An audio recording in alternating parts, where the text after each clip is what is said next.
Irmãos, nós faremos leitura em Colossenses, carta de Paulo aos Colossenses, capítulo 1,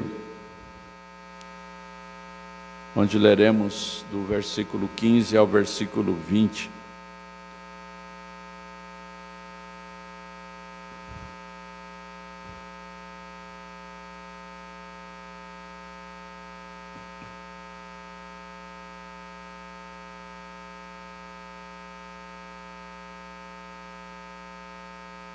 Colossenses, capítulo 1, do versículo 15 ao 20. Este é a imagem do Deus invisível, o primogênito de toda a criação, pois nele foram criadas todas as coisas, nos céus e sobre a terra, as visíveis e as invisíveis, sejam tronos, sejam soberanias, quer principados, quer potestades. Tudo foi criado por meio dele e para ele. Ele é antes de todas as coisas. Nele tudo subsiste. Ele é a cabeça do corpo, da igreja. Ele é o princípio, o primogênito de entre os mortos, para em todas as coisas ter a primazia. Porque aprouve a Deus que nele residisse toda a plenitude, e que, havendo feito a paz pelo sangue da sua cruz, por meio dele reconciliasse consigo mesmo todas as coisas, quer sobre a terra, quer nos céus. Amém.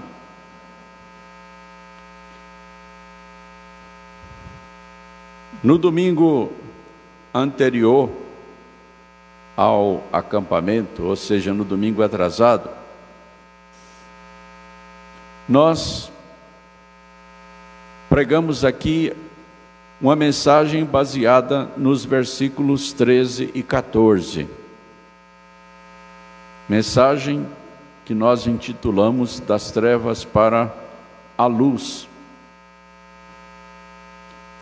E nesses versículos 13 e 14, o apóstolo Paulo, inspirado pelo Espírito Santo, está dizendo que Deus nos libertou do império das trevas e nos transportou para o reino do Filho do seu amor, no qual temos a redenção, a remissão dos pecados.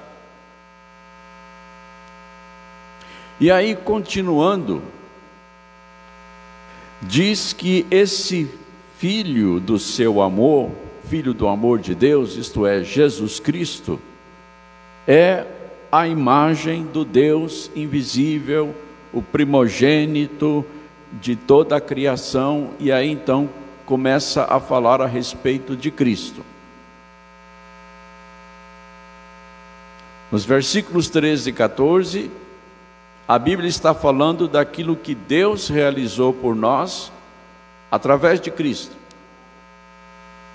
E do versículo 15 em diante, a Bíblia nos apresenta a pessoa de Cristo. Esse é o nosso assunto de hoje, a pessoa de Cristo.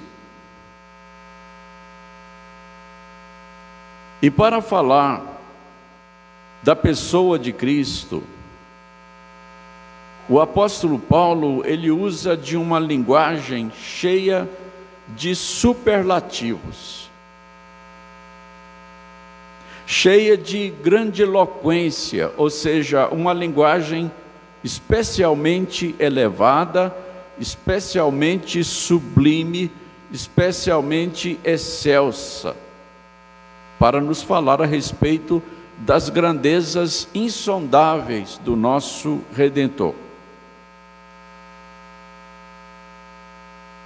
Aqui nós estamos entrando num terreno sagrado. Aqui nós somos conduzidos à sala do trono de Deus, onde Jesus Cristo se encontra no seu trono, reinando sobre todo o universo.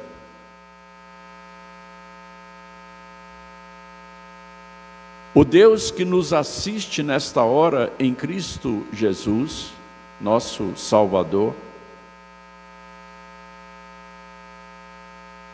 e que se dispôs a descer até nós, se humilhar e sofrer em nosso lugar na cruz. Ele é o Deus entronizado acima dos querubins, dos serafins e de todas as potências celestiais. E Ele é o Rei de toda a terra e de todo o universo criado. E assim nós estamos sendo apresentados à gloriosa majestade daquele que morreu por nós, mas ressuscitou e vive pelos séculos dos séculos.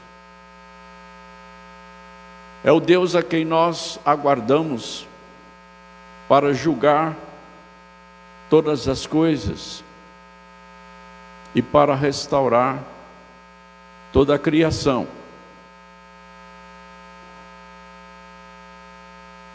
Esse texto que nós lemos, ele fala tanto da pessoa de Cristo quanto da sua obra. Mas hoje nós vamos falar apenas da pessoa, das suas virtudes, das suas qualidades. E numa próxima mensagem falaremos a respeito da sua obra.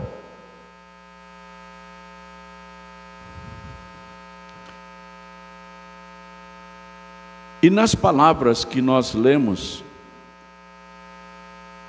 o apóstolo Paulo apresenta inicialmente a virtude que é a essência da pessoa de Cristo, que é a sua divindade.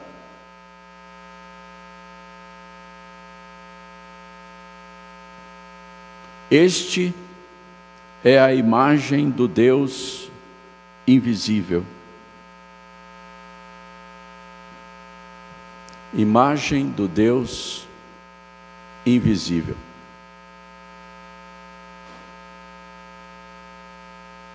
Jesus Cristo, Ele está presente nas Escrituras desde o início da Bíblia até o final.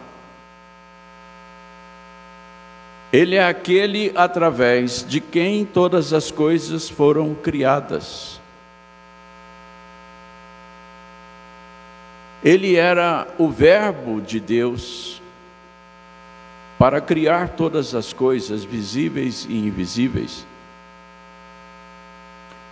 Ou seja, quando Deus ordenou que as coisas fossem criadas, o poder criador da palavra de Deus era Jesus Cristo.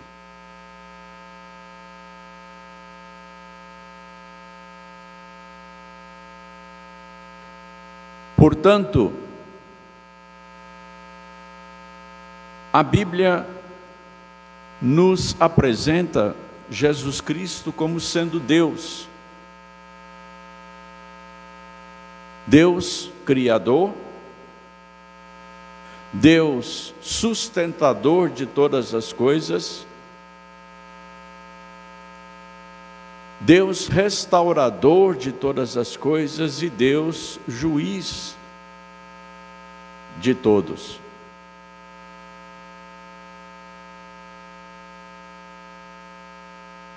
Jesus Cristo não poderia ser nada disso se Ele não fosse divino com o Pai, da mesma divindade do Pai.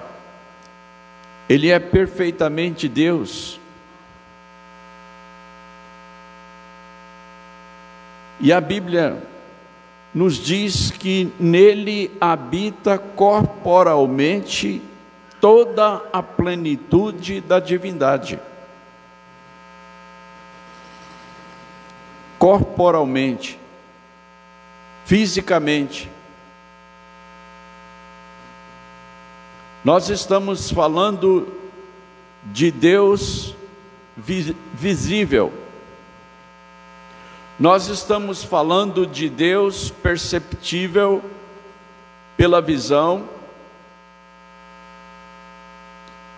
pela intuição, pelo tato, pela voz. Nós estamos falando do Deus encarnado, aquele que revelou o Pai. Nele habita corporalmente toda a plenitude da divindade. Essa passagem está aqui também em Colossenses, lá no capítulo 2. Nós ainda vamos chegar lá, e quando nós chegarmos lá, nós vamos entrar em detalhes a respeito disso.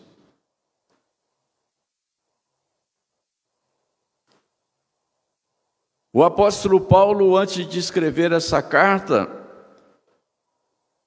ele escreveu aos romanos a respeito de Cristo e disse que Ele é sobre todos, Deus bendito para todos sempre.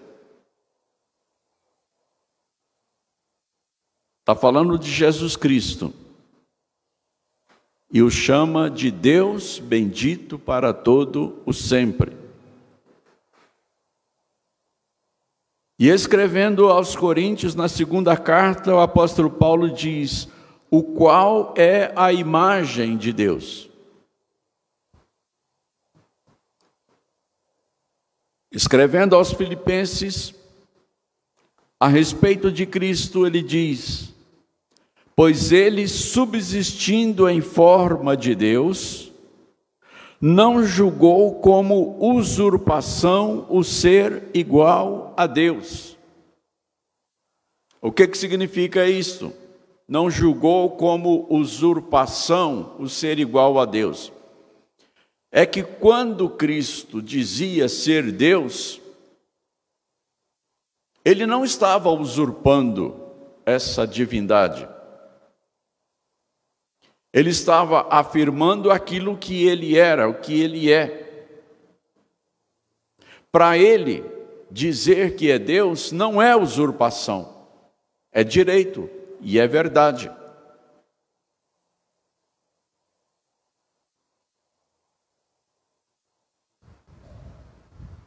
O escritor de Hebreus, falando a respeito da glória de Cristo, da divindade de Cristo, diz assim: Ele, que é o resplendor da glória e a expressão exata do ser de Deus. O resplendor da glória e a expressão exata do ser de Deus. O apóstolo João, ao começar o seu evangelho, ele fala a respeito de Cristo, dizendo: no princípio era o Verbo, e o Verbo estava com Deus, e o Verbo era Deus.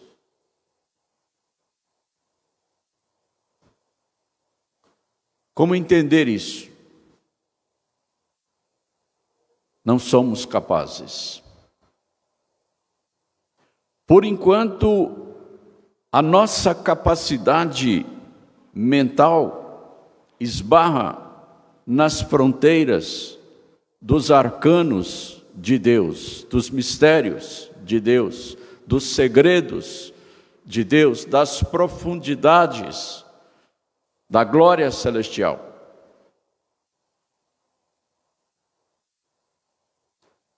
Há um limite, há uma barreira, há uma fronteira, onde a nossa capacidade de entendimento chega e esbarra. E é por isso que Deus nos concedeu a fé, para que nós possamos crer no invisível, naquilo que por enquanto, para o nosso entendimento, é intransponível,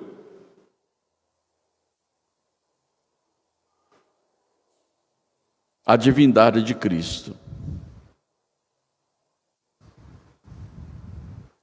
E quando o próprio Cristo falou da sua divindade, ele disse simplesmente: eu e o Pai somos um.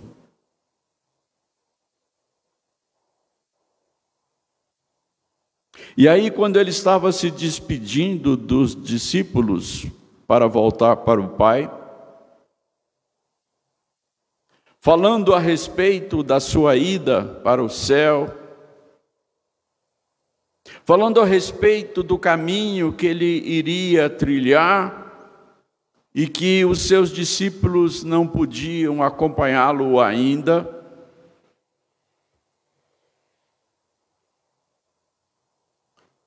então Filipe, com toda a naturalidade, na sua simplicidade de homem crente, revelou todo o desejo do seu coração, dizendo a Cristo: Senhor, mostra-nos o Pai. Porque Jesus Cristo estava dizendo que ia voltar para o Pai. Senhor, mostra-nos o Pai.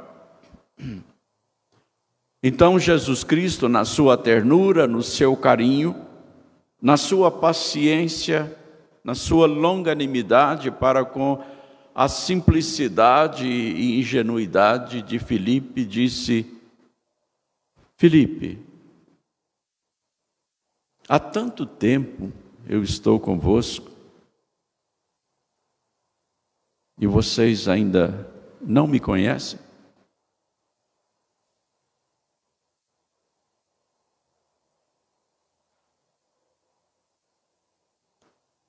As obras que eu realizo, eu as realizo em nome do Pai.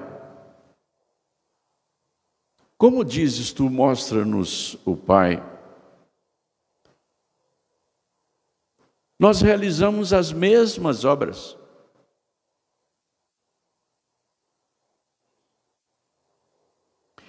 Vamos ler essa passagem como ela está lá no Evangelho de João, no capítulo 14.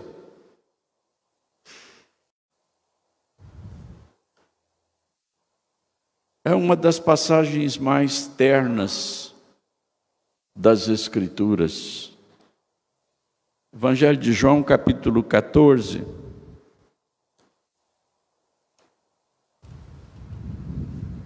Começando no versículo 1.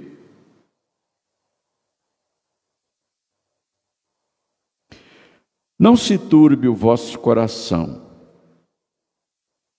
Credes em Deus, crede também em mim. Na casa de meu Pai há muitas moradas. Se assim não fora, eu vou-lo teria dito, pois vou preparar-vos lugar. E quando eu for e vos preparar lugar, voltarei e vos receberei para mim mesmo, para que onde eu estou, estejais vós também. E vós sabeis o caminho para onde eu vou. Disse-lhe Tomé: Senhor, não sabemos para onde vais. Como saber o caminho? Respondeu-lhe Jesus: Eu sou o caminho e a verdade e a vida. Ninguém vem ao Pai, senão por mim. Se vós me tivesseis conhecido, conhecerias também a meu Pai. Desde agora o conheceis e o tendes visto. Ele está dizendo que, vendo a ele, Jesus, os discípulos veem o Pai. Continuando, replicou-lhe Filipe: Senhor, mostra-nos o Pai, e isso nos basta. Disse-lhe Jesus: Filipe, há tanto tempo eu estou convosco e não me tens conhecido? Quem me vê a mim, vê o Pai. Como dizes tu, mostra-nos o Pai? Não crês que eu estou no Pai, que o Pai está em mim? As palavras que eu vos digo, não as digo por mim mesmo, mas o Pai que permanece em mim faz as suas obras. Crede-me que estou no Pai e o Pai em mim. Crede ao menos por causa das mesmas obras. São palavras muito claras, palavras repassadas de ternura, de carinho, de paciência. Palavras que não deixam dúvidas a respeito da divindade de Cristo.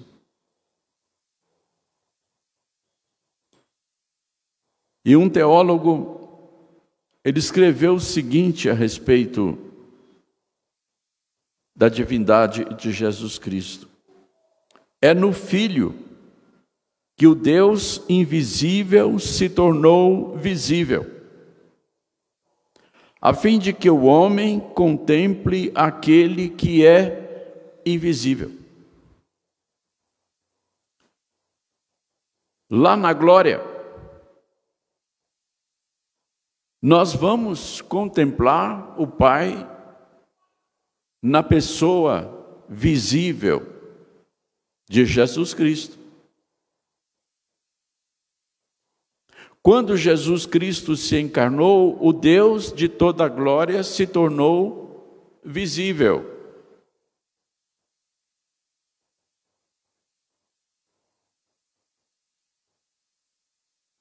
Mas nós não podemos confundir as coisas, porque são pessoas distintas. A pessoa do Pai e a pessoa do Filho. Elas são de igual substância. É o mesmo Deus, mas pessoas distintas. O Deus que se encarnou é o Deus Filho, mas Ele é igual com o Pai. É o mesmo Deus. Há um só Deus que subsiste em três pessoas. É o que dizem os nossos símbolos de fé. E embora nós não possamos entender isto na sua profundidade, nós cremos e sabemos essas coisas porque o Espírito Santo de Deus que habita em nós nos testifica essas coisas. E nós, pela fé, sabemos que isto é verdade.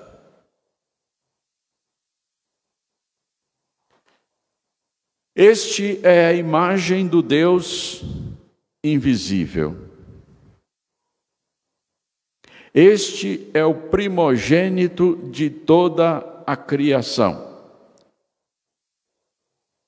Percebam aqui que nós temos duas orações coordenadas.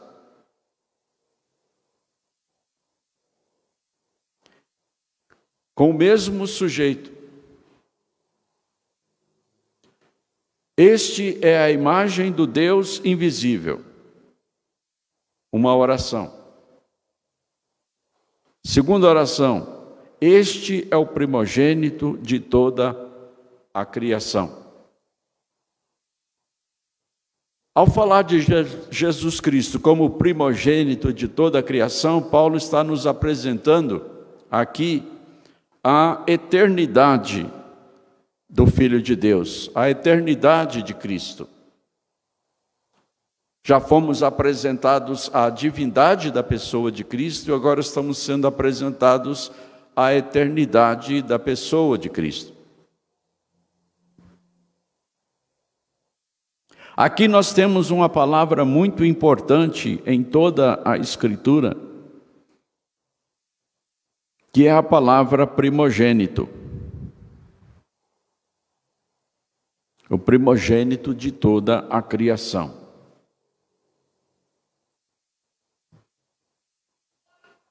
E aqui também nós esbarramos com as fronteiras daquilo que nós podemos conhecer a respeito da glória de Deus, porque a Bíblia está nos falando não apenas da anterioridade de Cristo, ou seja, da sua existência eterna antes de todas as coisas, como também da sua preeminência, ou seja, da sua excelência, da sua grandeza. O primogênito, até onde nós conhecemos a palavra na nossa língua, o primogênito é o primeiro filho. É aquele que vem antes de todos os outros, é aquele que é anterior aos outros filhos. É aquele que existe antes de todos os demais filhos, sejam quantos filhos uma família tiver.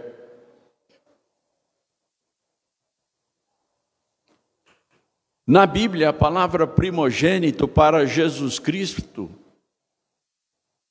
significa aquele que sempre existiu, antes de todos os filhos de Deus, mas não gerado em algum tempo. Ele é um com o Pai em toda a eternidade. É claro que nós até podemos deixar a nossa mente vagar em busca dessa eternidade, mas nós não vamos chegar lá. A distância é muito grande. A distância é incalculável. É inacessível. Nós estamos falando de eternidade. Algo insondável. É uma realidade, é uma dimensão que nós só vamos compreender quando nós estivermos lá.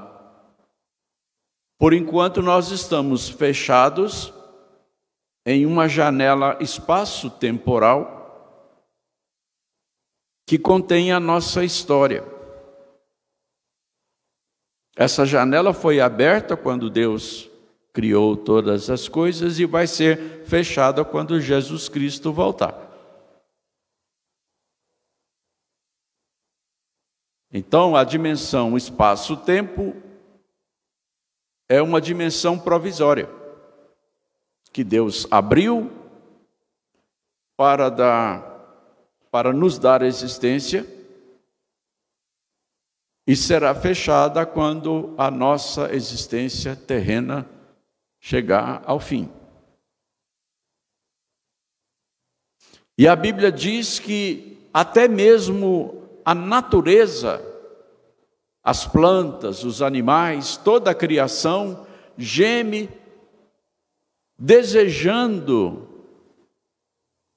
que esse tempo da nossa glorificação chegue, porque também nesse tempo toda a criação será restaurada do seu cativeiro de limitação, de sofrimento, de maldição por causa do pecado.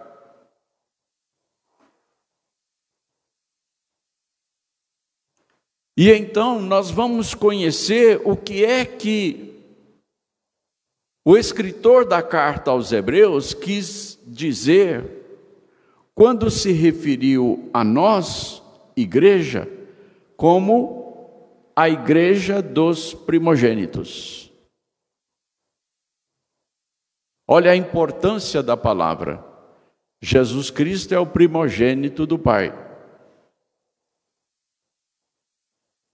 Nós somos a igreja dos primogênitos. Cada um de nós, para Deus, é um primogênito.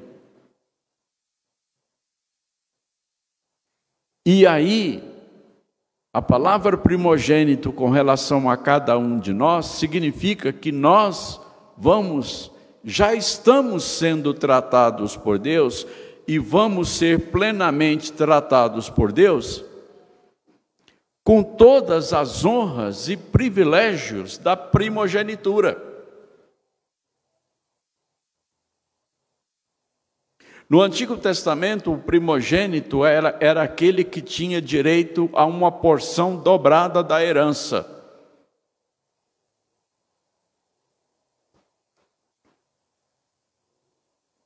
E quando o pai morria, o primogênito herdava a posição, a autoridade, a honra, os direitos e os privilégios do pai.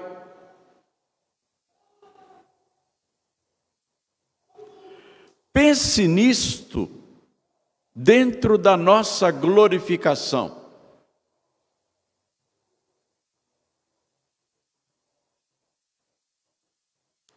Isso faz com que nós já existíssemos muito antes da criação do mundo, no projeto de Deus. A Bíblia diz que nós fomos eleitos por Deus para a salvação antes da criação do mundo, lá na eternidade. Nós já existíamos lá, já éramos primogênitos lá.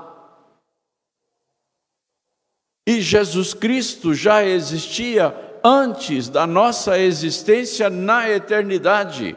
Ele já era o primogênito de toda a criação.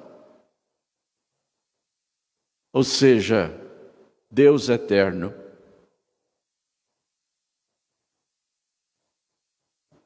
Cristo é o Deus de toda a eternidade.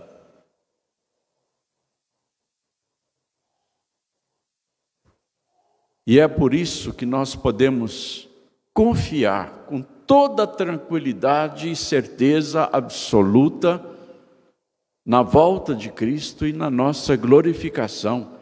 Porque a volta de Cristo e a nossa glorificação é que vai dar o clímax de todo o projeto de Deus para nós. Nós fomos eleitos na eternidade e nascemos para a eternidade. A nossa vocação, o nosso chamado é a eternidade, por causa da eternidade de Cristo, o nosso Salvador.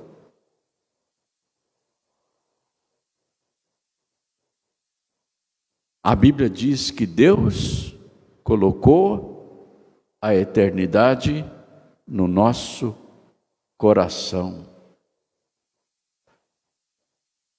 Nós vivemos eternidade, nós pensamos eternidade, nós desejamos eternidade, nós somos eternidade.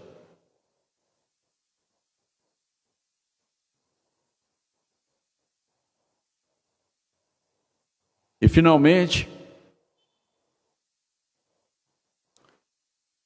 a Bíblia apresenta aqui um terceiro atributo da pessoa de Cristo, que é a sua humanidade.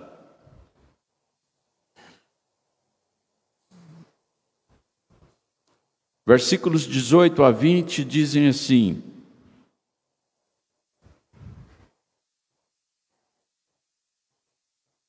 Ele é a cabeça do corpo, da igreja. Ele é o princípio, o primogênito de entre os mortos, para em todas as coisas ter a primazia. Porque aprouve a Deus que nele residisse toda a plenitude, e que, havendo feito a paz pelo sangue da sua cruz, por meio dela reconciliasse consigo mesmo todas as coisas, quer sobre a terra, quer nos céus.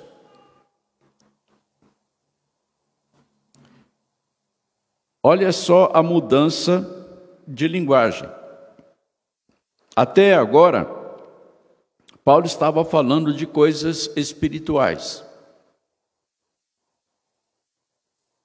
Agora,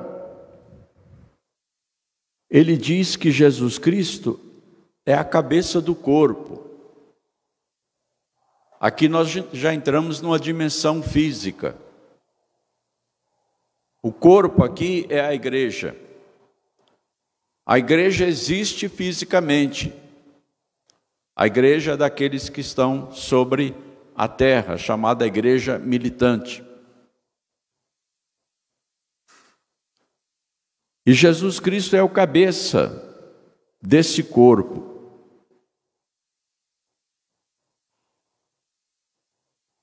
E diz ainda que ele é o princípio,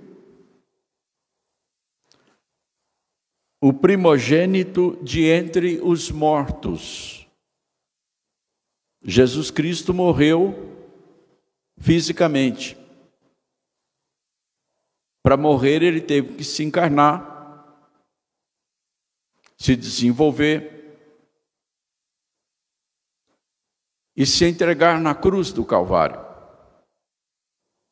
Ele realmente morreu fisicamente.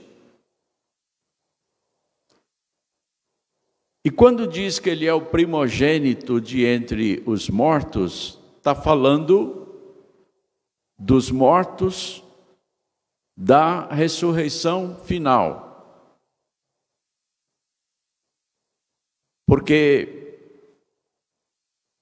ele não foi o primeiro que morreu sobre a terra, mas ele foi o primeiro que morreu e ressuscitou plenamente, com um corpo glorioso, o corpo imortal. Todas as outras pessoas que morreram, mesmo aquelas que ressuscitaram, as que ressuscitaram voltaram a morrer.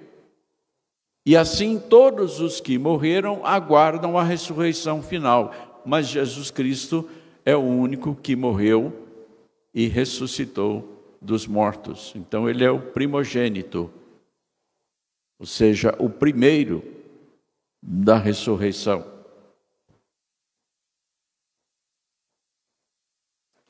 Para em todas as coisas ter a primazia, a preeminência de ser o primeiro, aquele que é antes de todas as coisas.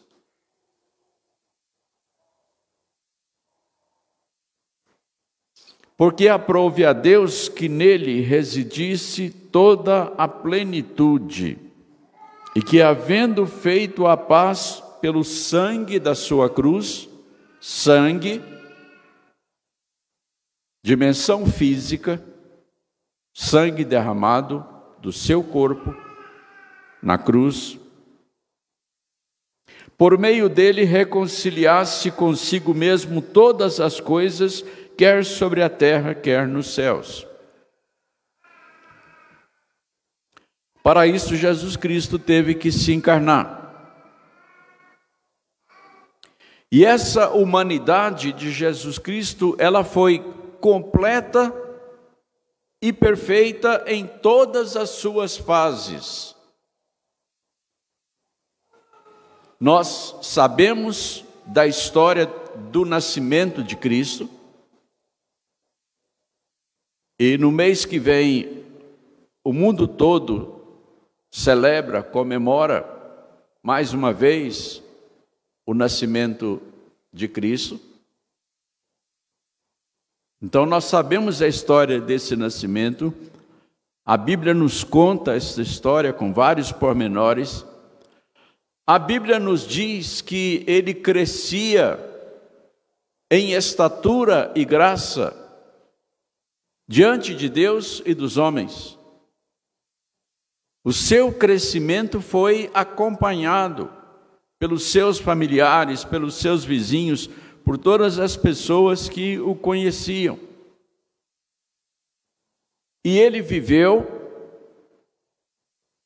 até a idade em que ele se entregou por nós, completamente sem pecado. E a sua humanidade, ela pôde ser fisicamente comprovada em várias ocasiões. Jesus sofreu cansaço, ao ponto de, em determinada ocasião, ele dormir profundamente durante uma tempestade no mar.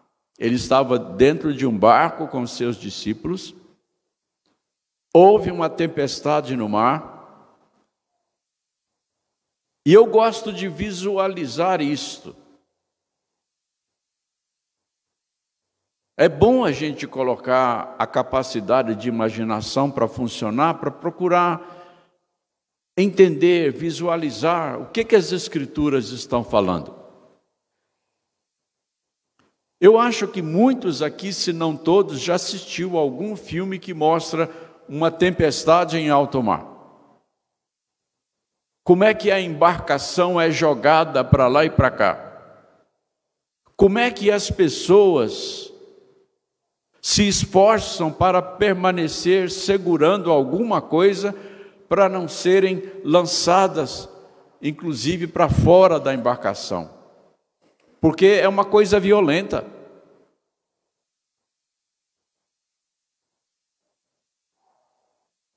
Agora pense numa embarcação que existia naqueles dias em que Jesus Cristo esteve sobre a terra. Naquele tempo não havia nenhum transatlântico. Não havia nenhum barco que oferece a segurança das embarcações de hoje. As pessoas dentro de um barco tinham que lutar para manter o barco sobre as ondas e também para tirar a água que as ondas tempestuosas jogavam para dentro do barco. Era uma luta, era um desespero o tempo inteiro, e ainda tinham que se segurar para não serem lançados para fora do barco. E aí, no meio daquele alvoroço todo, o barco jogando para lá e para cá, as ondas jogando água para dentro do barco, o vendaval, os relâmpagos, os trovões, no meio de um tufão. E aí Jesus estava dormindo profundamente.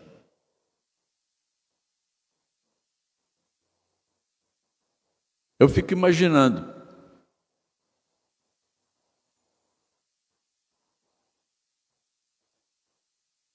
E aí ele teve que ser acordado.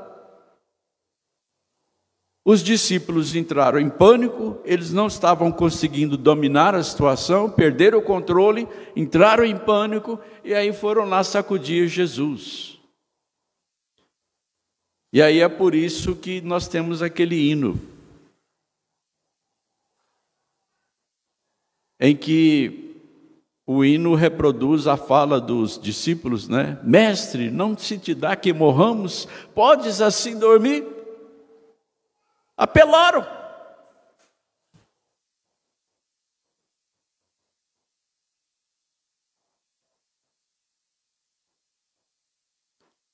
Por causa do cansaço.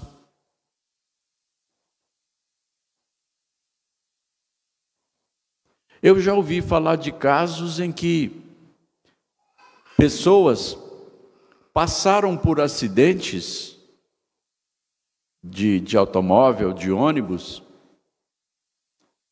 que aconteceu enquanto elas dormiam. E elas só foram acordar depois que o acidente já estava sendo socorrido. As pessoas já estavam sendo socorridas. E aí foram ver, tinha gente dormindo. O cansaço faz isso, e Jesus sofreu cansaço na sua humanidade. Ele sofreu fome. E aí vem outra cena que eu gosto de imaginar. A Bíblia narra uma passagem da vida de Jesus em que ele estava caminhando com os seus discípulos, vindo para Jerusalém. Ele tinha dormido lá em Betânia, estava voltando para Jerusalém. E aí está lá escrito na Bíblia, ele teve fome. E aí tinha uma figueira na beira da estrada.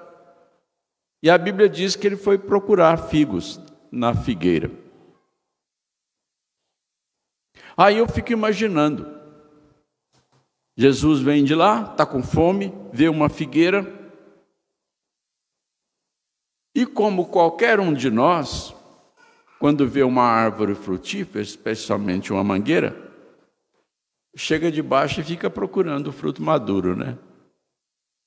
A gente vê muito isso aí nas nossas vias cheias de mangueiras, as pessoas lá de baixo procurando, jogando pedra, pau, para tirar manga. Agora imagine Jesus, o Deus eterno, o Criador de toda a terra, o Deus Todo-Poderoso,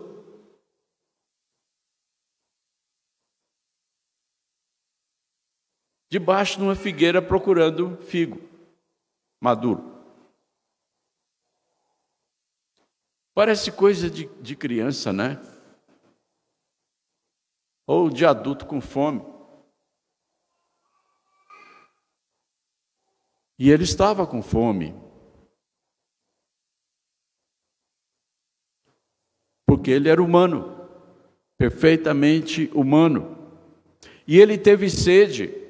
Quando ele estava lá na cruz, na sua agonia, ele exclamou: eu tenho sede, estou com sede. E eles correram para dar alguma coisa para ele beber. E como ser perfeitamente humano, ele morreu na cruz. Morte testemunhada, comprovada, sem sombra de dúvida, porque era preciso que se comprovasse a morte dos crucificados, a fim de que eles fossem retirados da cruz. Não podia passar de uma determinada hora. Se a pessoa não estava morta ainda, segundo a lei romana, era preciso que os soldados quebrassem as pernas dos crucificados, porque aí apressava a morte. O corpo arriava, aumentava a sufocação e a pessoa morria em menos tempo. Mas quando chegaram em Jesus, antes de quebrar a perna, eles verificaram que ele já estava morto. Então, para comprovar definitivamente essa morte,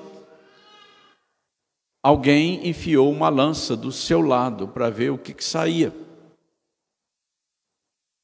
E a Bíblia diz que saiu sangue e água, comprovando que ele estava morto. E aí não foi preciso quebrar a perna. E aí se cumpriu a profecia: nenhum dos seus ossos será quebrado. Então, uma morte perfeitamente humana, humanidade comprovada do nascimento até a morte.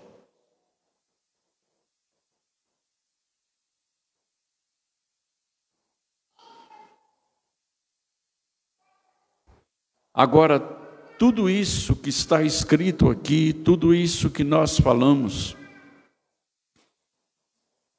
faz parte de uma realidade de Deus que foi criada por minha causa e por sua causa.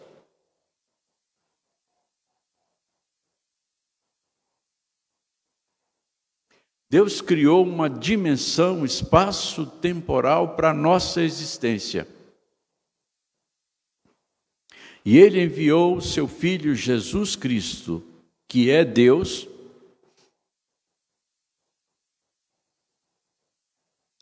que revelou a sua divindade e a sua eternidade e a sua humanidade para que a obra redentora em nosso favor fosse realizada. E sobre essa obra nós vamos falar no nosso próximo encontro, a obra de Cristo.